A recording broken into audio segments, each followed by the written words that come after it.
আমি করব ডিম পটলের দোরমা। পটলটাকে ভালোভাবে ছাড়িয়ে মধ্যিখানটাকে আমি কুড়ে নিয়েছি। এবার এটাকে আমি তেলে ভেজে নেব।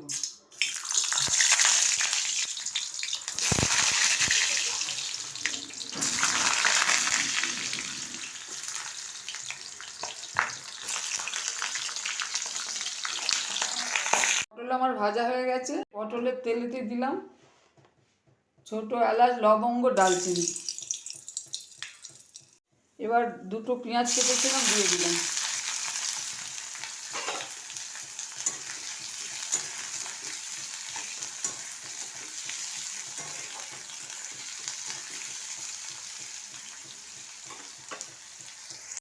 ছোট ছোট করে দুটো আলু কেটেছি দিয়ে দিলাম।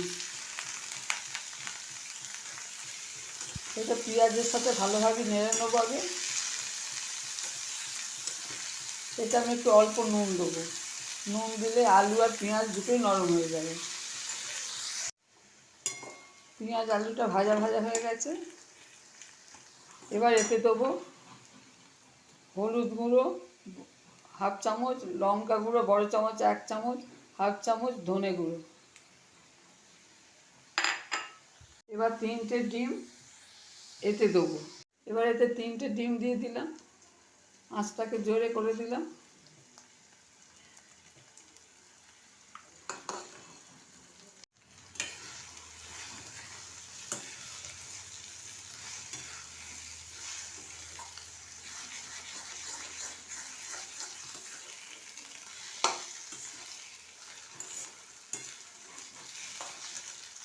এবার একটু জায়গা রেখে তেল দিয়ে দিয়েছি। এবার এতে দিয়ে দেবো 1 চামচ রসুন, একটুখানি আদা। এটাকে আগে ভালো করে ভেজে নেব। মধ্যিখানে রসুন দিয়ে ভালোভাবে ভেজে নিচ্ছি। ভাজা হয়ে গেছে। এবার এটাকে এর সাথে ভালো করে মিশিয়ে দিচ্ছি। আমার পটলের দোরমার পুর রেডি হয়ে গেছে। এবার এটাকে বন্ধ করে দেবো। এবার পুরটাকে, যে পটলটা আমি ভেজেছি তার ভেতরে পুরটাকে আমি দিয়ে দেবো।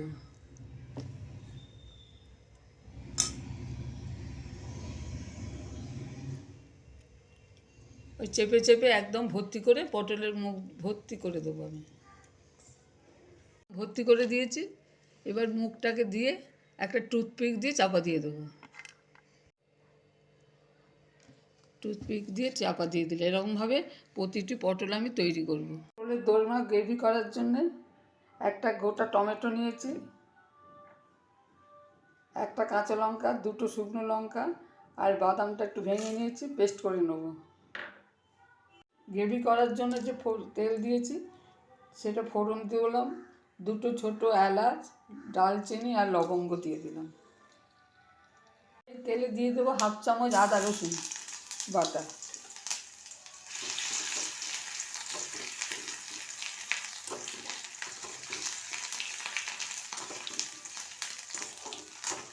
হয়ে গেছে।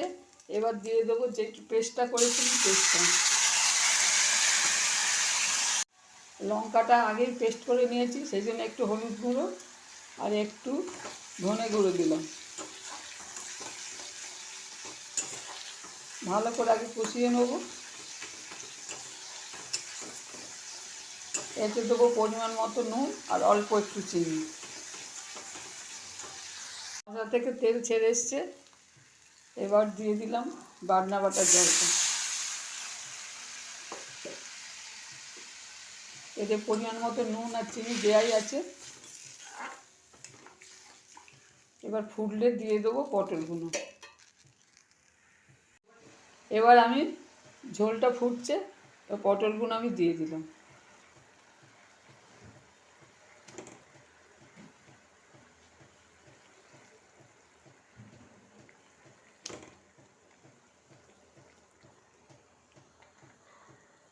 আমার ডিম দিয়ে পটলের দোরমা রেডি। ডিম দিয়ে পটলের দোরমা আমার রেডি। যদি এই রেসিপি ভালো লাগে শেয়ার করবেন, সাবস্ক্রাইব করবেন আর কমেন্ট করে জানাবেন।